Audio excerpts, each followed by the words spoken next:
أعوذ بالله من الشيطان الرجيم. بسم الله الرحمن الرحيم.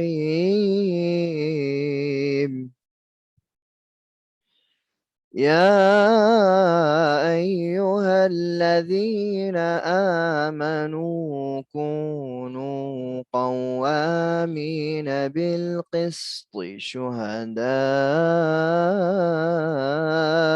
لله ولو على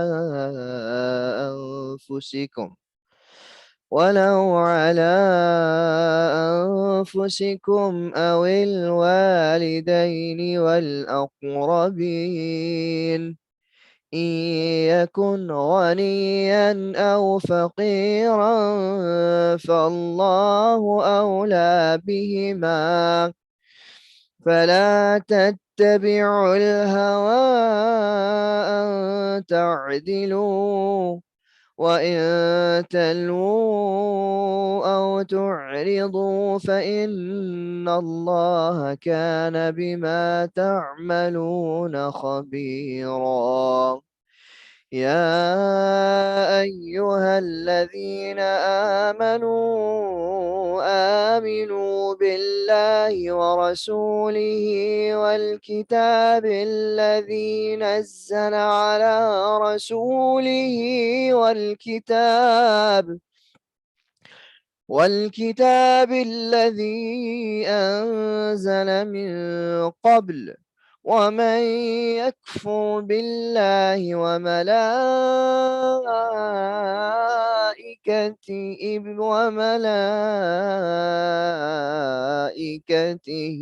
وكتبه ورسله واليوم الآخر فقد ضل ضلالا بعيدا. إن الذين آمنوا ثم كفروا ثم آمنوا ثم كفروا ثم ازدادوا كفرا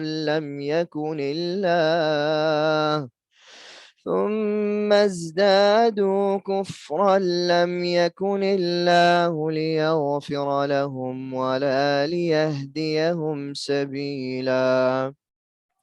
بشر المنافقين بأن لهم عذابا أليما. الذين يتخذون الكافرين أولياء من دون المؤمنين أيبتغون عندهم العزة فإن العزة لله جميعا. وقد نزل عليكم في الكتاب أن إذا سمعتم آيات الله يكفر بها ويستهزأ بها فلا تقعدوا معهم حتى يخوضوا في حديث غيره إنكم إذا مثلهم إن الله جامع المنافقين والكافرين في جهنم جميعا.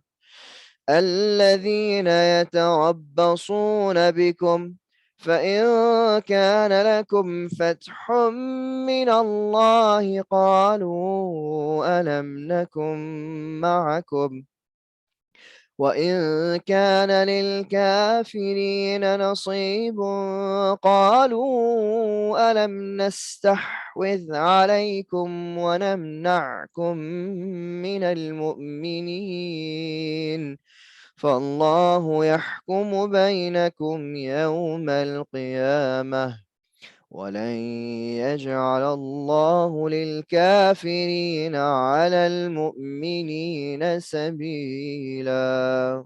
صدق الله مولانا العظيم وبلغ رسوله النبي الكريم صلى الله عليه وآله وسلم.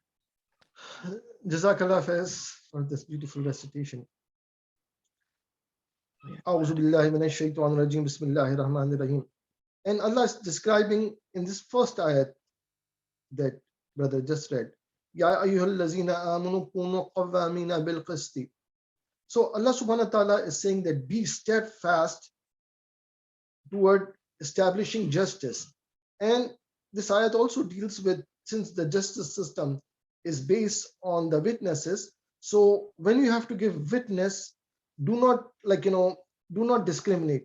Even if you have to do something, a witness, eyewitness, so do it with the full sense of justice, even if that goes against your own interest, even if it goes against your parents or your relative, and even if it goes to a rich person and poor. So when you get rid of all these differences of rich and poor, your relative and the strangers, your own interest and the other, only then a justice can be established. And Nabi Karim Sallallahu Alaihi Wasallam was the most just person that Allah Subhanahu wa Taala ever sent on this earth. His justice sense was so strong that in the just before the battle of Badr, Nabi Karim Sallallahu Alaihi Wasallam was organizing rows and columns of soldiers. This is the first time that in the tribal warfare, Nabi Karim Sallallahu Alaihi Wasallam had introduced the concept of rows and columns that Nabi Karim Sallallahu Alaihi Wasallam was establishing, just like we read namaz and we establish rows. So Nabi Karim Sallallahu Alaihi Wasallam, just before the battle, he would organize those rows and he will instruct Muslims not to break those rows and columns. One Ansari Sahabi, so his name was, I believe, Sawad or Sawaq. So he was a big person with a big belly. So he actually came forward a little bit just because being a big person. So Nabi Karim Sallallahu Alaihi Wasallam straightened him and told him to be in the straight line with other soldiers. So when he came back, Nabi Karim Sallallahu Alaihi Wasallam, he see again this Sahabi, Ansari Sahabi Sawad, with his big belly, protruding a little bit forward from his line. So Nabi Karim Sallallahu Alaihi Wasallam had a stick or miswak. So he hit him with this Sahabi and say, I told you to stand straight. And this Sahabi said that, I want compensation, Ya Rasulullah, because you hit me. So Nabi Karim Sallallahu Alaihi Wasallam had hit him on his big stomach with his stick. So he says, what do you want? Says that, you hit me, so I want, so Nabi Karim Sallallahu Alaihi Wasallam, his sense of justice was so strong, he took off his cloak and say, okay, Sawad, hit me. So he came forward and kissed the blessed body of Nabi Karim Sallallahu Alaihi Wasallam. So Ya Rasulullah Sallallahu Alaihi Wasallam, Rasulullah Sallallahu Alaihi Wasallam was astonished. He said, why did you do that? So he said, Ya Rasulullah, this is time of a battle and I might not live through this war. So the last thing I want to do in this world is to kiss your blessed body. So that's why I ask for, compensation when you hit me with this stick. So, but he was Nabi, he's the commander-in-chief of all the Muslims, but he still had a sense of that he had hit him with this miswak. So when he asked for the compensation, he was ready to give it back. In the same battle, the Battle of Badr, Nabi Sallallahu Alaihi Wasallam had hastily prepared Muslims for this battle because there was a lot of scouting and all that. So he had just knew that this Quraysh had made it to the battle of to the ground of Badr. So hastily Nabi Sallallahu Alaihi Wasallam prepared his, and those Sahabis, they say that, we have our beast on the other end of the city. We can go and bring our camels and all that. So Nabi Sallallahu Alaihi Wasallam said that, only whose animals are ready, they can go with me. So what happened? There was a shortage of riding camels. So every person had to share one camel. 3 people had to share one camel. So Nabi Sallallahu Alaihi Wasallam again had to share the same camel with one Sahabi, Abu Labina and Sayyidina Ali. So they loved Nabi Karim Sallallahu Alaihi Wasallam so much as they were marching toward the battleground of Badr. So they offered that, when their turn come to ride it, Sayyidina Ali did not want to ride it. He said, Ya Rasulullah, you ride, I will, walk along with you. And Abu Labina, he said the same thing. Ya Rasulullah, you ride on the camel, and I will. But Nabi Karim Sallallahu Alaihi Wasallam refused to do that, and they all took turns. That was the sense of justice. His justice system was, a sense of justice was so strong, and he emphasized that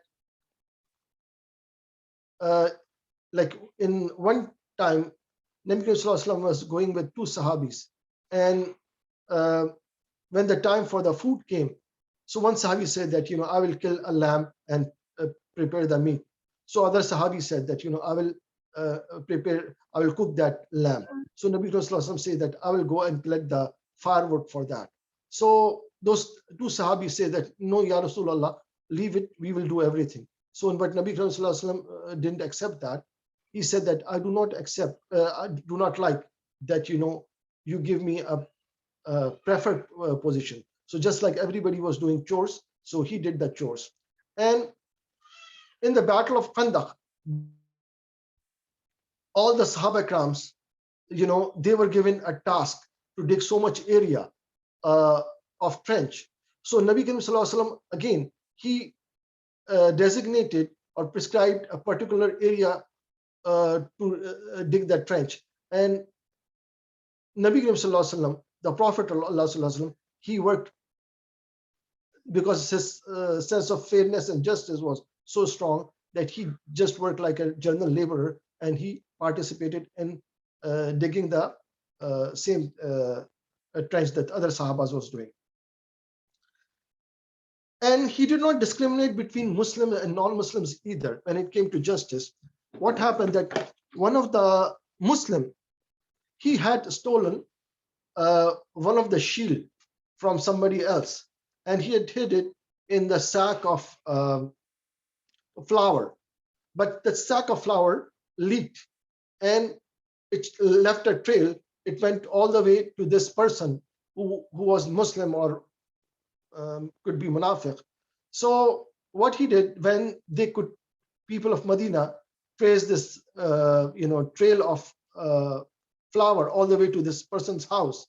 So he, in order to divert the attention of people, what he did, he took the shield and put it in one of the Jews' house, and he created a trail of flour.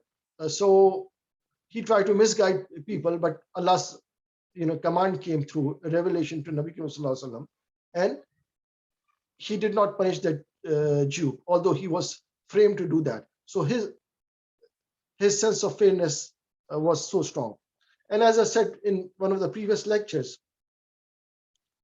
that American Supreme Court, just to honor Nabi Karim Sallallahu Alaihi Wasallam, in 1930s, they elected one of the statue of Nabi Karim Sallallahu Alaihi Wasallam and put it in the American Supreme Court along with the other lawgivers. So when Muslims objected, so those people, they said that it is no resemblance to Nabi Karim Sallallahu Alaihi Wasallam. It is just to honor him as a lawgiver. So that was even secular people, they accepted Nabi Karim Sallallahu Alaihi Wasallam as a great lawgiver. And all the people who came, who followed Nabi Karim Sallallahu Alaihi Wasallam, all the Khulfa Rashidin, so they did the same thing, that to them, any rule of law, they never considered themselves to be above the law. So whether it was the time of Hazrat Abu Bakr Siddiq, Hazrat Umar Farooq, Hazrat Usman Ghani, Hazrat Ali Karamallahu Wajhahu. So Hazrat Umar Farooq, his sense of justice was so strong that during the annual pilgrimage in the Hajj season, one of the ruler came to perform Hajj, and he was wearing a cloak, and one of the slave or a poor person stepped on this king's cloak. So he turned around and slapped that poor person. So that poor person, he could have been a slave, he came to Sayyidina Umar Farooq and complained about it. So Hazrat Umar Farooq says that a slap for a slap. So you slap him. So that person, the king of Southern Arabia, one of the Yemeni king, he came to Hazrat Umar Farooq court, and that slave was able to slap him back. And that was a sense of justice learned by Khulafa Rashidin from Nabi Sallallahu Alaihi Wasallam. So this was a hallmark of Muslims all over the world. That's why even the non-Muslims, they used to pray that Muslims should come and rule on us so we can have a justice in our society. So poor man versus rich man versus poor man, they will all enjoy the equal status and equal thing. So I will also read one of the, if you have heard this Urdu poetry, एक ही सफ में खड़े हो गए महमूद और अयास, ना कोई बंदा रहा ना कोई बंदा Nawaz. So Ayas was a slave of Sultan Mahmud Ghaznavi, who was a big king. So our sense of equality starts with masjid. So when Mahmud Ghaznavi, he was one day reading, and Ayas came and stood beside him performing namaz. So that's what he's saying, that king and slave would read in a Muslim king would not be allowed to put one foot forward and stand ahead of a slave. So that's what Allama Iqbal wrote in his poetry, एक ही सफ में खड़े हो गए महमूद और अयास, ना कोई बंदा रहा ना कोई बंदा Nawaz.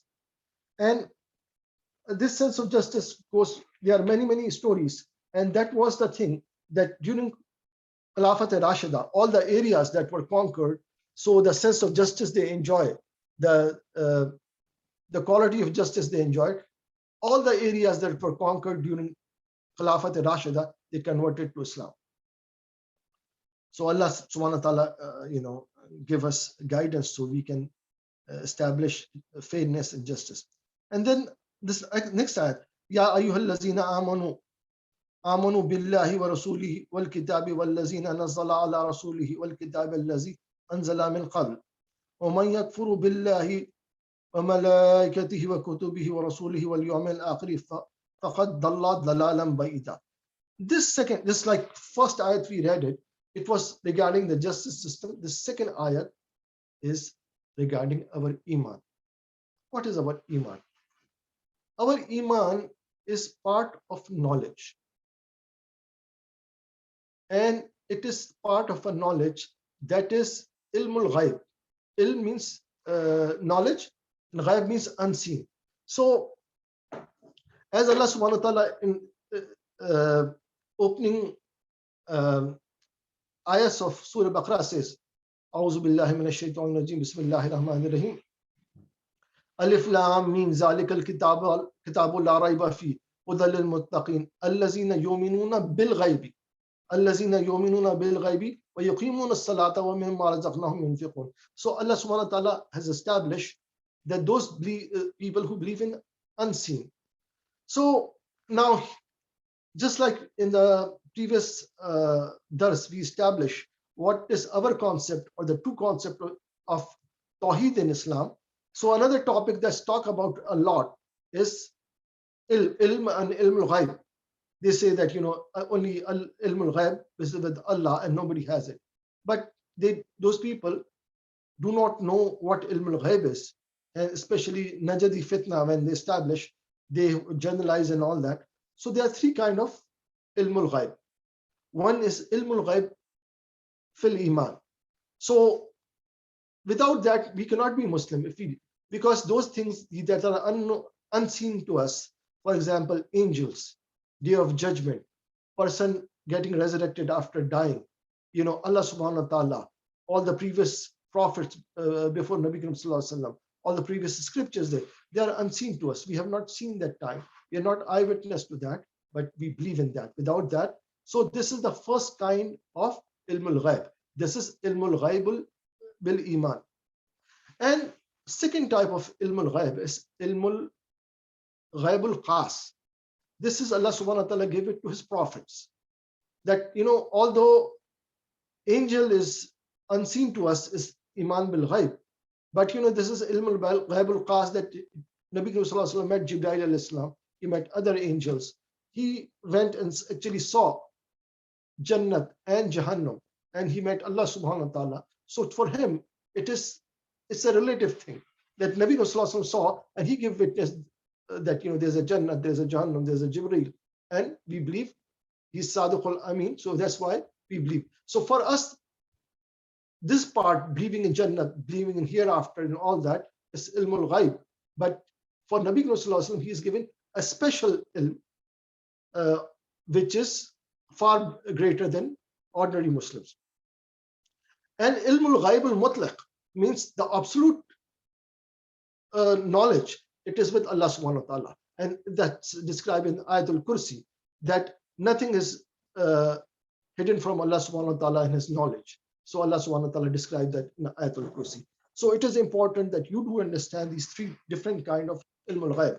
And this Salfi fitna, when that started, ilmul ghaib and ilmul ghaib, without even knowing and defining what is ilmul ghaib is.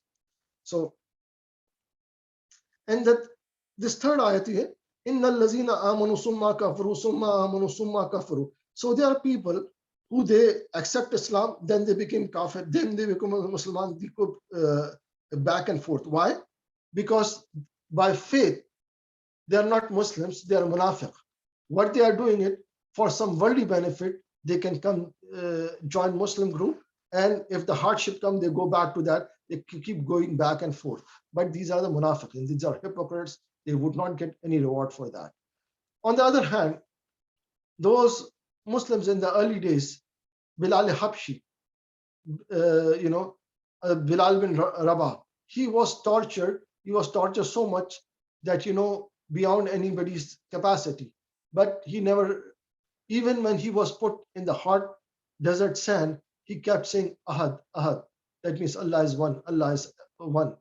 And when they would torture those slaves, and their slave masters will come and Mazallah, Mazallah, they will say, if you say something bad to your prophet, we will let you go. So, but they would never do that. And they will bear this punishment and torture, and they would steadfast in their faith. So on the other hand, these munafiq, they are the just the opportunist. So they see that something, where they go, wherever the grasses looks greener. So Allah subhanahu wa ta'ala next ayah says, Bashirul munafiqina bi anna lahum azaban alima. And those hypocrites who keep changing their faiths and their imans and all that. So they say that Allah has prepared a very bad punishment for them. There's a very grievous chastisement for them, or punishment for them. And now there's in the next ayat, Allah subhanahu wa ta'ala is saying that how do you interact with non-Muslims? So non-Muslims, we live in a society when there's a non-Muslim. So you have to understand what kind of relationship it is. People take this thing literally that, you do not make friendship with kuffar. It doesn't mean that, you cannot even interact with them. If you interact nicely and show friendly attitude toward your neighbors, your co-workers, that will, sort of, you are doing a silent dawah. You are leaving a good impression. But Allah subhanahu wa ta'ala is saying that do not sit in a gathering of the people where Allah's kalam, Allah's religion, Allah's prophet are insulted. If this is something, it is best that even if you are engaging with, interfaith dialogue, so you lay out the rules that we will show the respect to your religion, your interpretation of, the book, but at the same time, you demand that, they show respect to your religion too. And if they show, hostile or, disrespectful attitude, so Allah subhanahu wa ta'ala is describing that, when you make friends with that, it doesn't mean that, but some people, so if you feel that, allazina yattakhuzuna al-kafirina awliya min dunil mu'minin, and there are some people who would make kafir's friendship and they will badmouth Muslims, and so that they will believe that, okay, these kafirs will give them some respect and show them some response. But Allah subhanahu wa ta'ala is saying that all the glory and all the fame is with Allah subhanahu wa ta'ala. Allah subhanahu wa ta'ala glorify whoever he wishes. And just like he glorified his beloved Prophet Nabi Karim Sallallahu Alaihi Wasallam, that when he brought the truth, message of truth to Kuffar and Quraysh, so they became hostile enemies. But even in that time, their worst enemy, Adbab bin Rabia, so he convened a council of Quraysh and say that, Hajj season is coming and people of different tribes will be coming to Makkah and they will be asking you about Muhammad Sallallahu Alaihi Wasallam. So all of you should form one opinion that we all agree, and any foreigner came and asked him about him, so you will have the same opinion about him. Otherwise, you will be contradicting each other. So one person came forward and said that, Maazallah will say that he's a liar. So Adba, who was actually so he testified that whole Arabia knows that Muhammad Sallallahu Alaihi Wasallam is a very truthful person, and they had given him title of truthful or sadiq. So nobody would believe you. You have to come up with some other theory that you'll have to say about it. So even the worst enemy who's convening a council against Nabi Sallallahu Alaihi Wasallam, even he testified. So Allah subhanahu wa ta'ala gave all the respect and all the glory is with Allah subhanahu wa ta'ala. So if we follow the footstep of Nabi Sallallahu Alaihi Wasallam, Allah will again, just following his footstep, will glorify us. If we are truthful and if we hold the trust of people. So Allah subhanahu wa ta'ala, وَقَدْ نَزَّلَ عَلَيْكُمْ فِي الْكِتَابِ أَنْ إِذَا سَمِعْتُمْ آيَةَ اللَّهِ يَكْفُرُ بِهَا. So anybody who's mocking Quran, or anybody who's so do not sit on it. At least what you can do is when they change the topic. So if there's somebody's talking disrespectfully about Quran Sharif, so you just get up from that gathering and do not join the group again unless they change the topic. And allazina yatarabbusuna bikum fa in kana lakum fathun min Allahi qalu alam nakum ma'akum. So these are the people, since they are hypocrites. So whenever there was a battles in which some of the battles Muslims won and some of them Kafirs had won, so these Kafirs or the hypocrites will sometimes go to Muslims and say that, okay, when they have victory, they say that, didn't we fight along with you, and try to score the credit with Muslims and say that, take credit for that. And if the Kafirs, they had an upper hand, they will go to them and say that, didn't we, aided you and all that. So all that for the worldly benefit. And Allah subhanahu wa ta'ala is saying that these are the people, Allah subhanahu wa ta'ala have a very grave punishment for them. So inshallah, I will leave it here. And if there's any questions, I will welcome that.